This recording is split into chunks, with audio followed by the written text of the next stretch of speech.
Welcome in to Varsity Vibe. I'm your host, Alyssa Orange. Hope you guys are doing well. And if you miss any of the basketball action that happened on Tuesday or even last week, I always want to remind you, head on over to our social media platforms. We have so much there for you, including highlights, post-game interviews, behind-the-scenes stuff, as basketball season really starting to wrap up the regular season. Postseason starts in March, so it's an exciting time. And speaking of basketball, winning, excellence, a high level of execution, a high level of performance that just comes with the territory when you're talking about the Northside Lady Bears. And for head coach Rickey Smith, he got his 800th win on Friday night over Bentonville West as the head coach for Northside. He's been there since the 1994-95 season, and in that time, he has won or shared 22 conference titles, has also won 9 state championships. They've also won 21 games in 26 of those 27 seasons. There are a lot of things he has checked off as a head coach with so much left that he would like to still continue to do, leading Northside. And during that time and with that success, he credits the assistant coaches that he's had and the players that have come through that program, the players that have wanted to represent the Lady Bears logo across their chest. And when you coach for that long as well, you're also going to learn a thing or two about yourself. I had the pleasure of going down to Northside and sitting down with Coach Rickey Smith to talk about his career and obviously so much that's still ahead. 800 wins. How did that feel? You know, last year, I coached 2 years before I came here. Coached at a small high school right on the Louisiana line called Stamps High School. So a couple of years ago, they kind of recognized that it was 800, total, and then we do it again. It was a little awkward, I'm not going to lie to you, but 800 at Northside High School.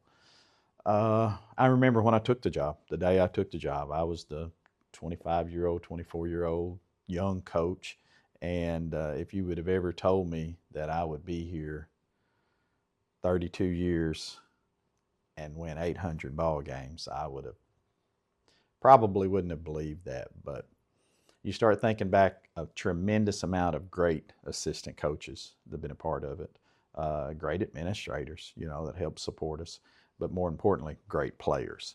And so as a head coach, you get a little bit too much claim or glory when you're winning, and probably a little bit too much blame when you're losing. But it's about having great players. It's surrounding yourself with good people and treating them right and grinding it out. Do you remember the first one here at Northside? No, that's a good. I remember my first team. Yeah. When we arrived. When I first came here, Southside High School was dominating. And during the introductory press conference, you talk about your expectations, and we have some parents in the room, and a couple of them raised their hand and said, well, what do you think about Southside? I kind of answered the question, and a little bit later, someone else said something about Southside. And I said, look, no disrespect to Southside High School, but if you hired me to come here just to beat Southside, you hired the wrong person. I want to chase championships. And so probably a little bit arrogant at the time, but that's the way I felt. And been very blessed to have some great, great players. And just, a lot of times a coach and a community fit together. And so I think I've kind of fit the Northside community as far as just grind it out, tough, didn't come from a whole lot, sometimes. And so just get up and go to work every day. I want to talk about some of those players that you had, but going back and remembering who you were when you took the job. You said 25, young, crazy, said a little bit cocky and arrogant, but you had a vision. I did. What did it take to get that vision going here at Northside? Well, we won the conference our first year. Yeah. And, I've been lucky enough, my first 2 years at Stamps, we won both conference championships. So you come in, you win your conference your first year, that's 3 in a row, and you think, wow, this is not as difficult as you thought it was going to be when you get in the coaching tree. But it took that 5th year to get to the state finals. We went semifinals, quarterfinals, semifinals. So we were knocking on the door. And then finally that 5th year, we break through and we win the state championship. Nothing like that feeling of winning that first state title. I remember we actually won by 17 points. I can remember that over West Memphis. And so you're watching the clock, and you're thinking, man, I can't even screw this up. You know, with 3 minutes to go, 4 minutes to go, we're going to win a state title. And so it was really special to be able to, the last 2 or 3 minutes, sit there and realize that you're going to be able to win a state title, rather than coming from behind and win at the buzzer or something like that. So the first one was really special. You know, the first time just kind of gets the monkey off your back. Right. You know, even though I was 28, 29 years old, I felt like I'd been there enough that we should have already won it. And then you go back and you win 3 more. You win 4 in a row, and had finished number 3 in the nation that year. Our only loss was to number 1 team in the nation, Linwood, California, and we played in a national tournament through Nike in Gillette, Wyoming. So had an unbelievable run, and in some ways it seems like yesterday, and then in some ways it seems like a different lifetime.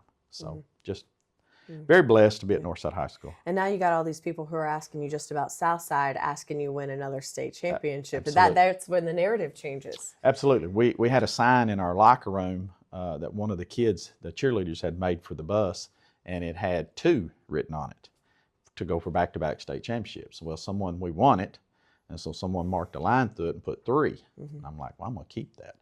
And so the next year I come in, and it was in the locker room. They had marked 3 out and put 4. And so lo and behold, you know, I've still got it. It's stored. And it had 5 on it. Obviously, we got close. We got beat in the semifinals, but the expectations changed. The pressure's changed. You know, you go from wanting to win it, being the hunter, to now all of a sudden you're expected to win it and being the hunted. And I was not a very, you know, it changes your personality. You know, it changes your personality off the floor. And, you know, it's just like the bubble just kept getting so big, and then finally it had to burst. You know, we went through a couple of years there where we were good, but we were not state title contenders. And I think at that point, then the reality sets in. Hey, you know, let's build a great program. Let's treat the kids right. Let's worry about winning the next one and quit, you know, crying over the last one. And just do your best to, you know, motivate and communicate. To be able to turn things around, it sounds like relatively quickly. You said it took a couple of years. Yep. How much of that is just recognizing the talent that you did have that was maybe already here that wasn't being utilized or tapped in enough? Like, how much of that is just like, hey, we've got good talent. Let's just try to figure out how much we can get out of it. Well, I think I've been very blessed, because when I went to Stamps High School, you know, like my first job, my superintendent at the time said, if you can win 5 games, I would have considered it a successful season. And I walk in the gym and I look and I was like, whoa, there's a lot of talent in here. And of course I was just begging for a job at that time. And our first year we won 21 games and won the conference. Returned most of those kids and won 27 games and went deep in the playoffs. And so come here, tremendous amount of talent. And so I've been very blessed to walk into a lot of good talent. You know, I don't care how good a coach you are, how good your system or your culture, you still got to have great players. And so kind of just over the years, understanding how to plug players in different positions. You know, a few years ago we played, and I'm not trying to, you know, put in teams on the spot, but we were 21-2, and we had just played at Rogers, Arkansas, and we won. And I load the bus, and on the way, as soon as we got on the bus, I turned to my assistant coaches and I said, we got to change what we're doing. And they both looked at me like, what? I said, we're going to have to get out of our man defense, because the opponents that we're going to play down the road, we can't guard them. And Rogers had exposed some weaknesses. And so from the bus ride home from Rogers on a Tuesday night till we get to Fort Smith, we come up with what I felt like a different philosophy defensively.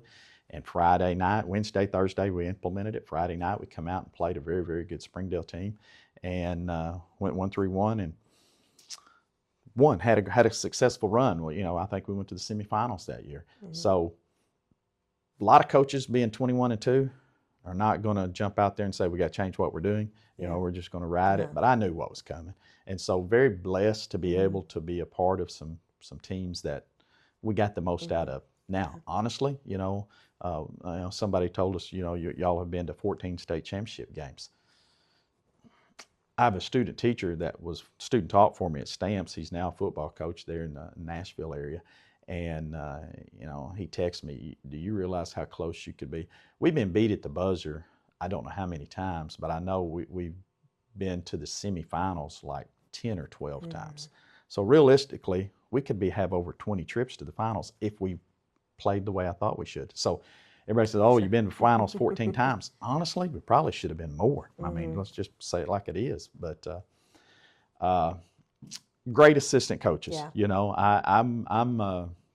I'm pretty high if we win and pretty low if we lose. And so I've had some assistant coaches that have kind of coached me off the ledge, per se, and been pretty stable for rock solid, and then just great players. And there's no easy, you say, well, how do you, one of them pointed out that if we win 2 more games this year, that is, I guess it's 850, and that's over 34 years. That's 25 wins a season.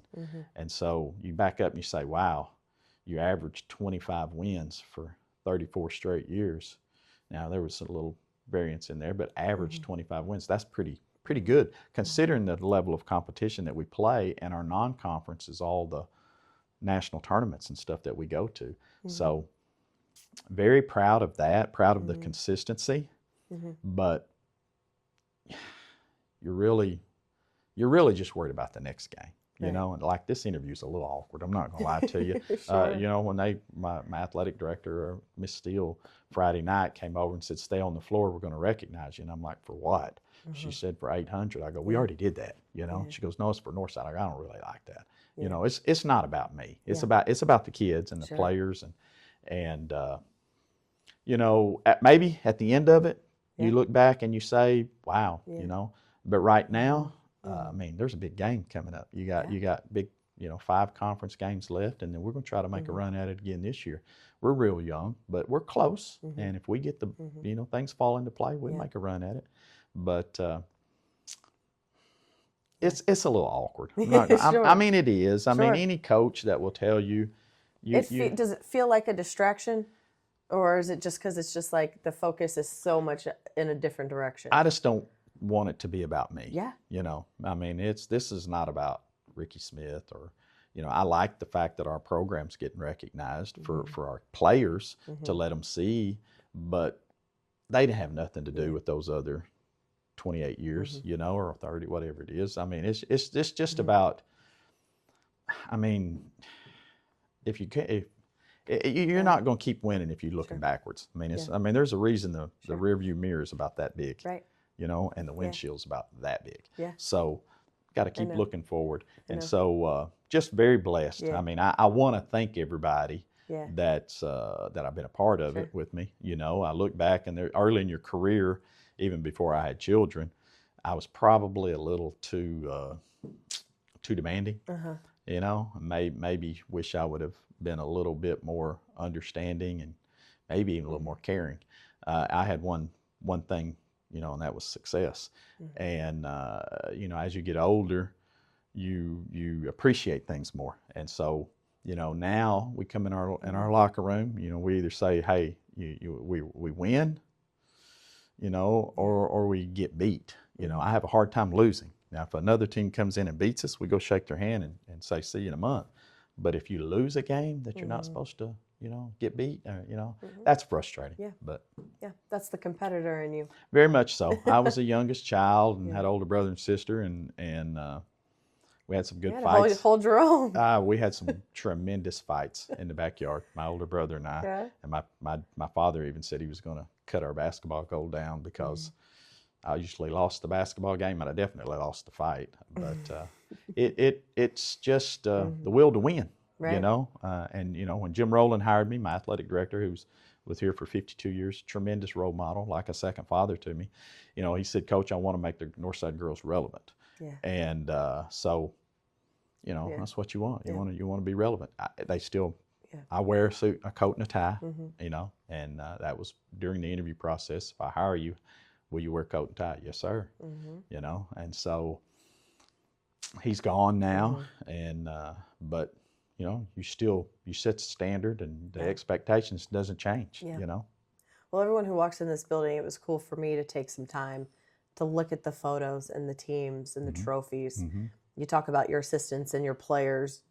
You and your assistants built a foundation. Your players built the pillars Mm-hmm. that you build on top of. Talk about some of those players that stand out over the years. Well, I don't want to do that because Okay. as soon as I do that, I know, and then I'm you're gonna gonna. leave. I know. Now I'm gonna. You know what put I you on mean? the spot a I little bit. I worry about that. Sure. Because I've got some players that I can tell you this about my players. Every Yeah. player that plays here that is on the floor, I have a Sure. big memory of. Right. Some memories are silly. Some memories are hitting a game winner. Some memories are going to a family's funeral. You just always have a memory of every player, a significance that's in your program. And, you see them out, and, like I'm coaching 2 kids right now that I coached their mother. Rashia Hall is our starting sophomore guard. I coached her mother. Her mother won a state championship in '99. My assistant coach, Kendra Fleming, our freshman coach, Kendra Fleming Roberts, now won a state title as a 10th grader. She had 3 sisters come through. And last year was the youngest sister on our team, and she hadn't won a state championship. But all the other sisters had a state title. So every time they would come in the office, they would flash that ring, and it put a tremendous amount of pressure on the kid last year. But luckily for us, she got her one. And so, just stuff like that. You got great players. We've had 2 McDonald's All-Americans. Yeah. Easy to recognize those. Had lots and lots of kids sign college scholarships, quite a few, even Division I. Had one play professionally. She's played overseas. Hopefully we have more. But, last night we had one at Tennessee, one at Colorado, one at Minnesota. We've got other kids playing, Wichita State. I mean, we got a lot of kids playing basketball. Right. So just the avenues. Tandem Mays played here, won 2 state championships. She's now the associate head coach at the University of Nebraska. And so to see a player go from Darby Junior High to Northside High School to Tulsa to now work their way up to assistant coach for a Power 5 program, started right here. And so, that makes you feel really good. It also shows, as you talk, I think of, people who played in this program want the people in their family to play for this program. Do you see what I'm saying? There's a legacy. There's a pride in wearing the NLB across your chest or the Lady Bears across your chest, and it's something that they want to pass down. We've been very blessed in that category. We've had quite a few transfers. I mean, you just say it like it is. I mean, that happens. It happens. And a lot of players come in and want to be a part of it. They see the success. They see the opportunity to play to high level collegiate basketball. We've had just about every college in America come in to watch a practice or contact me through, about some of our players. So we do have a lot of relationships with college coaches. I think our program is nationally respected. I've had a couple of our kids come to me and they played in some all-star games, and they wear the Northside shirt. And, years and years ago, Pat Summitt came up and said, "Hey, you play at Northside," and I said, "You play for Rickey." And so, having a relationship with a lot of coaches opens some doors, but that's just 30 years in the business, and obviously Nike, we became a Nike sponsored high school team in, I think, 2000.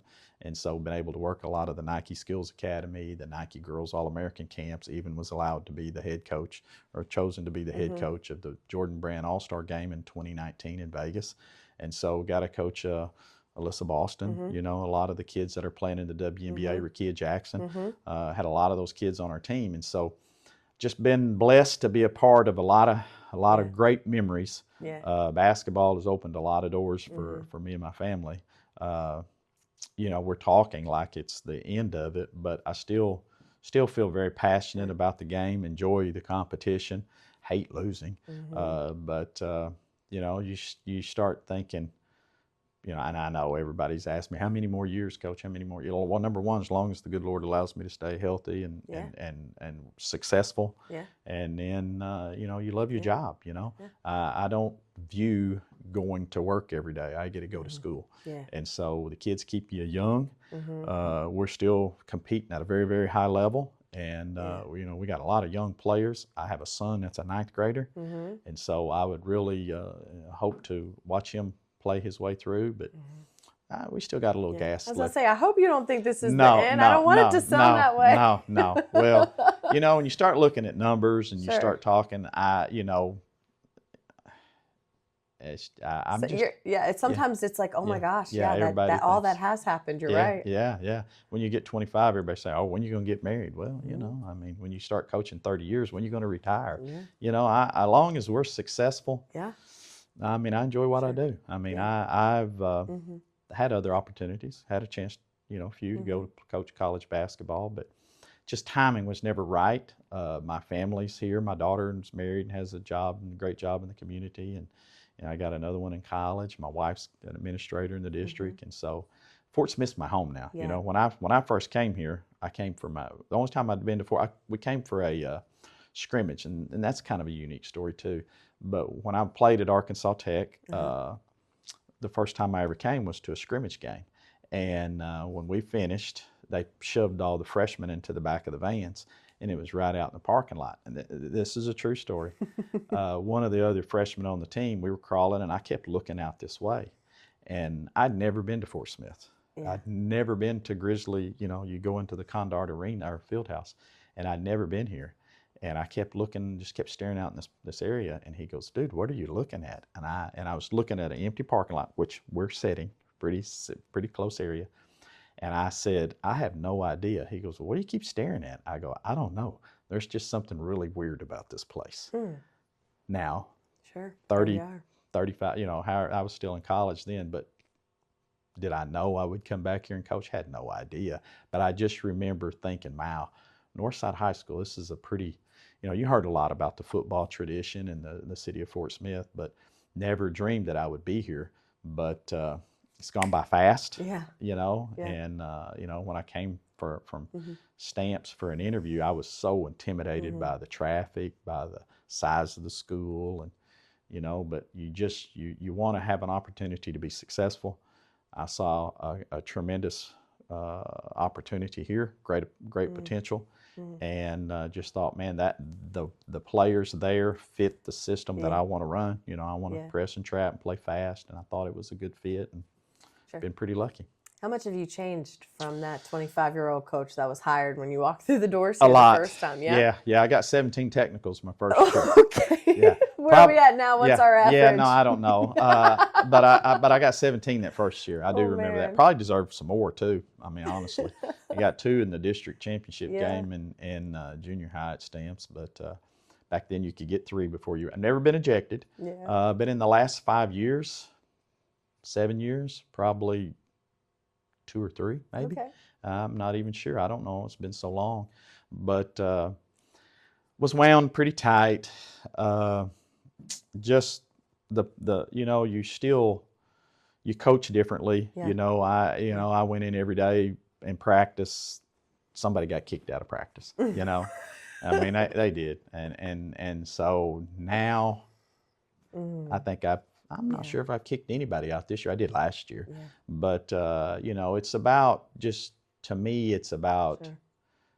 You know, there's different ways to coach, you know, and I still have the passion and fire. You know, my assistant coach, she was part of that young group, and recently we had a game that we weren't playing very well, and we come in at halftime, and I got a little fiery, and when I opened the door, she was standing out there smiling, and I go, "What?" She goes, "There's 1998 Rickey Smith." So yeah, it's still in there, but you know, I just pick and choose my battles now. I told the kids I only have so many bullets in my weapon, and so I don't want to shoot them all up in practice. I want to save them for the big games. But society's changed. Yeah. You know, you Gotta don't coach differently. You can't coach like I did back then, and you know, back when I first arrived, or first started coaching, I'd be here till 2 or 3 in the morning waiting on parents to come pick a kid up, because we'd get here and we'd have to use a rotary dial phone. And I had across the top of the phone, they had to tell their parents, "I love you," before they could hang it up. So every time the kid used my phone, "Mom, I love you," They're like, no, I'm not in trouble. Coach Smith's making us safe. So we've gone from that Yeah. to now we're texting, Right. hey, we're in Alma, pick us up. And so, Yeah. times have changed, Yeah. kids have changed, but Yeah. one thing that hasn't changed, kids still want to be held to a higher standard. Yeah. They still want discipline, and they still want to be a part of something special, and you may have to go about it a different way, One thing I've told our players a lot, Central Mall's right in the middle of Fort Smith. There's a million different streets to get us there, and my job's to get us there. And so now, when I first started coaching, we went down Rogers Avenue. It was my way or the highway. Now, I may take a side street or two if I need to handle players differently. Now my job's to figure out how to get the best out of my players.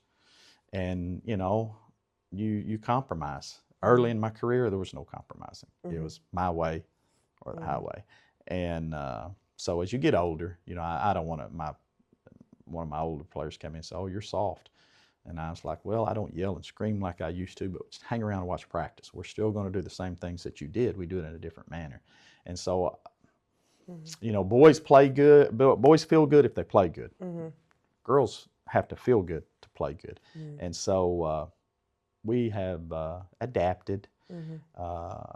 My players today don't think we're soft, but we've changed. It's just about getting the best out of your team, I mean, if you're, I use a bunch of crazy, silly analogies, but if I'm a race car driver and the motor's capable of going 80, then I got to get 80 out of you. Or if it's capable of going 90, then I got to get 90 out of you. Some great teams and great players, we can get 100. I got to get 100. Now, that's my job, to figure out how far we can push you. Early in my career, I blew a few motors. I mean, I really did, trying to get the best out of them. But not a lot, but, you just look back and you think back to the biggest thing that I could go back and tell all my other teams was I appreciate them. Early on, I mean, I didn't. It gets me a little emotional. You just drive, Yeah. And you don't, tell them how much you appreciate them. Today, I'm very appreciative for what we have, and I'm appreciative for this film room. When I first got here, we watched a VHS tape on a cement bench in the hallway.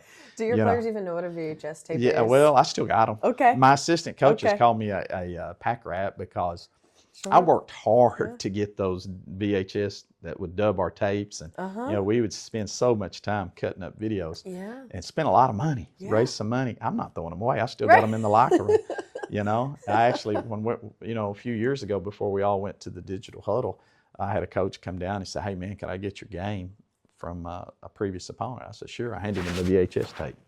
He looked at me. He said, "What is that?" I'm like, "It's my game." He goes, "I don't have anything to play that." So that's been out 10 years. I said, "Man, we're old school here." So, it's a lot of things have changed, That's great. but it's still the same, And I still have my stuff. I really do. My coaches are like, "Coach, do you think we're going to go back to?" I said, "I don't know. No, I you spent just- a lot yeah, of you money. We never worked know." hard to get it. A lot of tradition, a lot of memories there." Yeah, I can't get rid of them. No. You got to be able to hold on to those. There's a lot of things that you look back and you cherish a little bit. Each of my children were along for the journey. My oldest one was just, probably shouldn't tell you this, but we were playing in a tournament in Hot Springs. Hope my wife don't see this, but we were playing in a tournament in Hot Springs, and our junior high was playing in Arkadelphia. So we were going to run down and watch them play in the championship, eat a pregame meal, and then drive back to Hot Springs. And I told everyone departure time was da-da-da.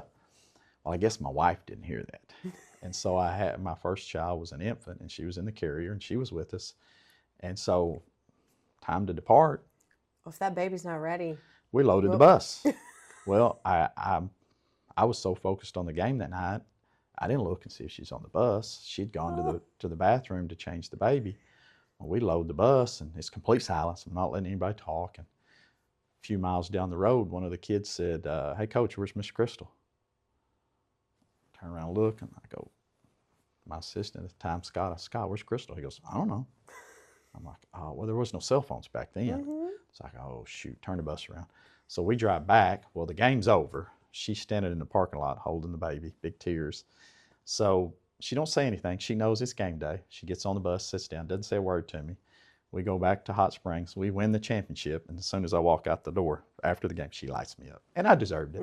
But that was the focus, you know. I mean, my mind's on the game. I mean, the second one, we're playing in Cabot a few years ago, and she overhears me on the telephone and talking about scouting reports and so forth. So they're on the way down, and she tells Mom, pull over, I'm getting sick. So she pulls over, and my daughter throws up on the side of the road, and she goes, are you sick?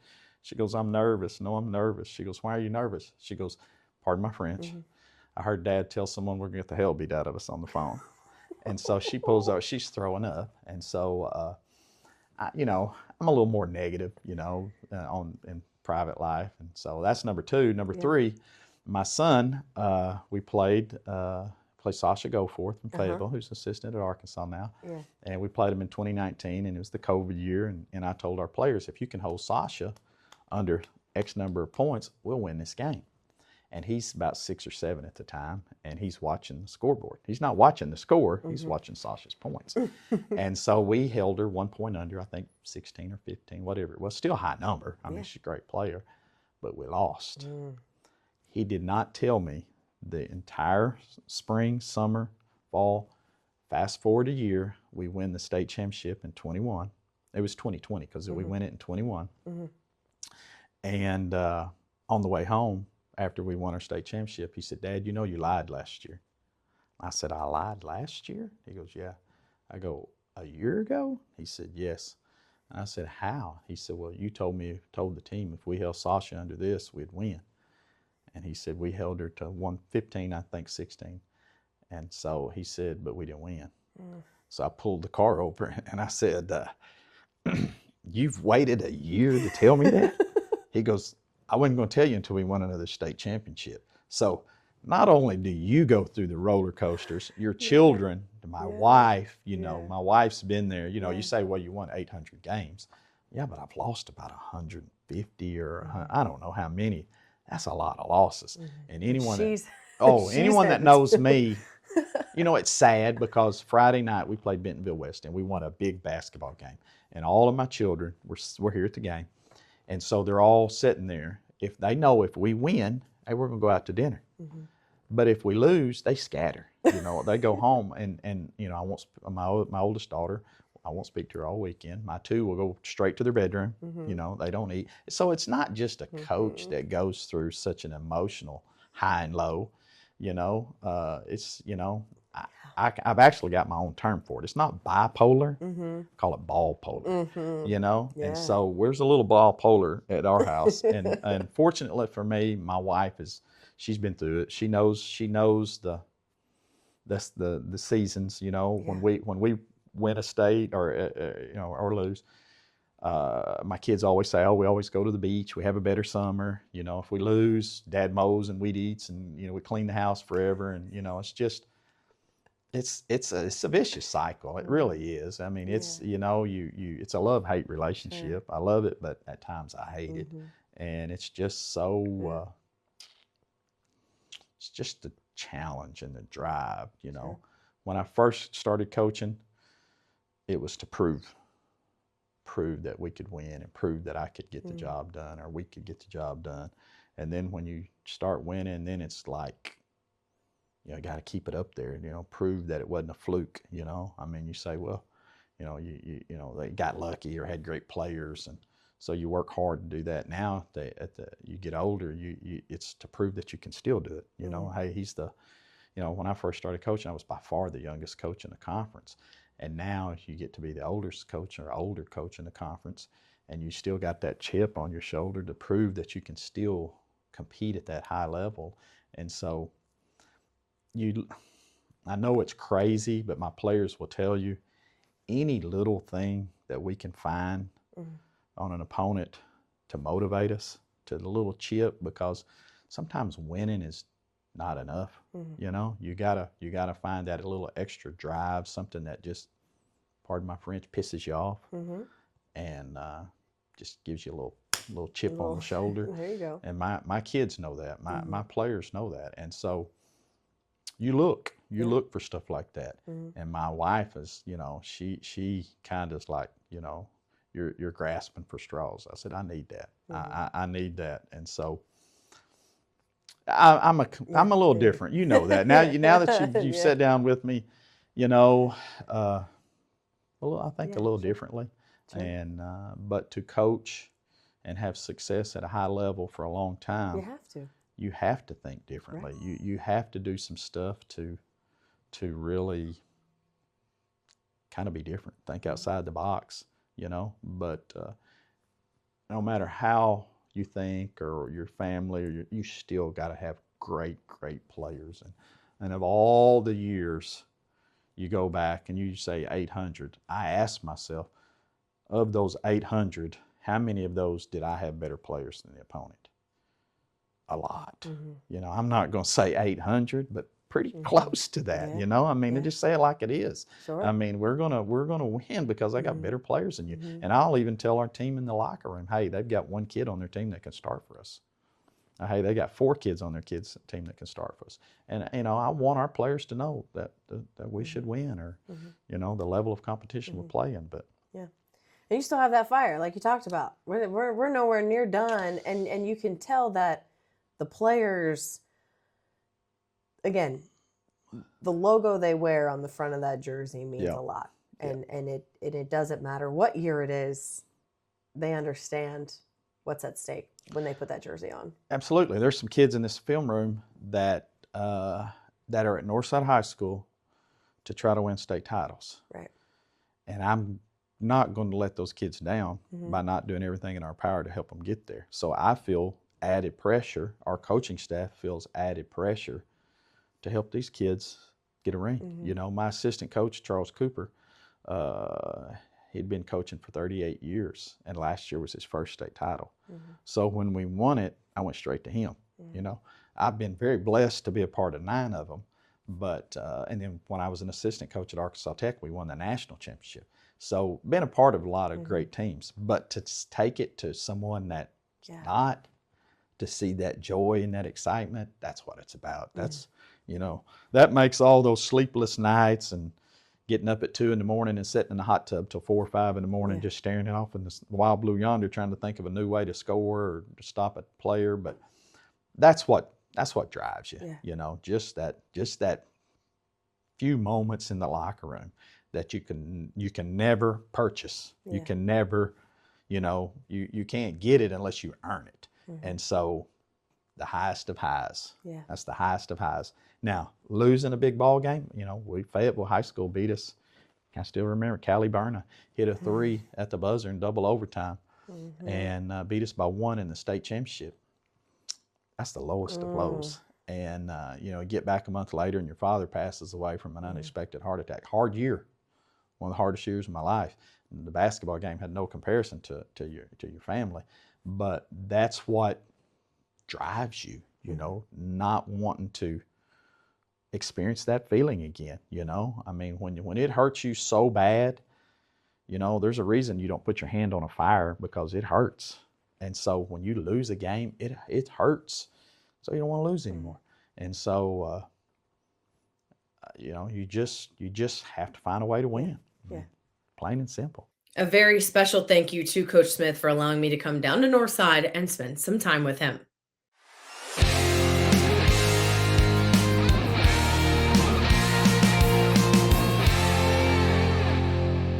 Our Lindsay Boys Athlete of the Week this week is Little Rock Christian Academy's J.J. Andrews. And what a week it was last week for Andrews, that started with the announcement of him being named a McDonald's All-American. I've been working my whole career for this.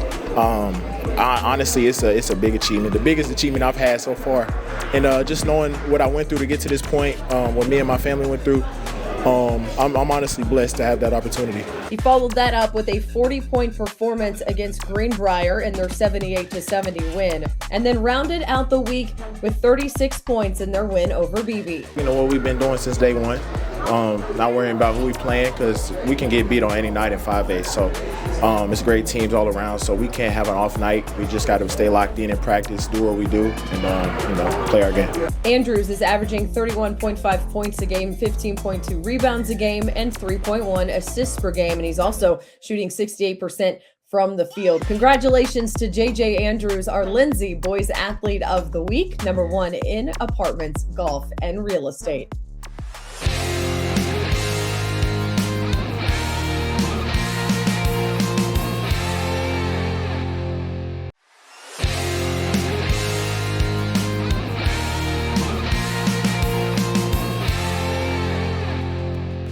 Our Lindsay Girls Athlete of the Week this week is Barton senior guard Demaya Wilson. And when you're setting state records, of course, you're going to be named our Athlete of the Week. She put up 72 points in their win last Tuesday against Mariana.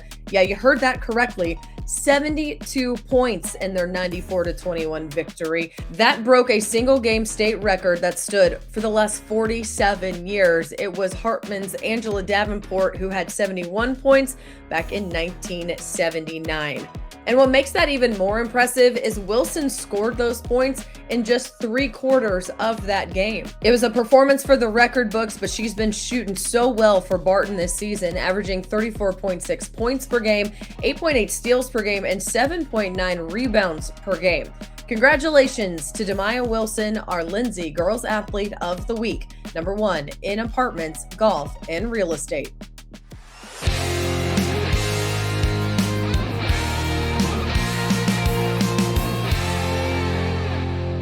That is going to do it for Varsity Vibe. Thank you so much for joining us, as I hope you do every week. Love it that you're always here with us. And if you missed anything in regards to highlights or action interviews, we've got so much great content for you on our social media platforms. That is Instagram, X, TikTok, and Facebook. So check that out. Also, subscribe to our YouTube channel and subscribe to the podcast. That would mean a ton to me. And sign up for our newsletter at varsityvibearkansas.com. Thank you so much for joining us, and I'll see you next time.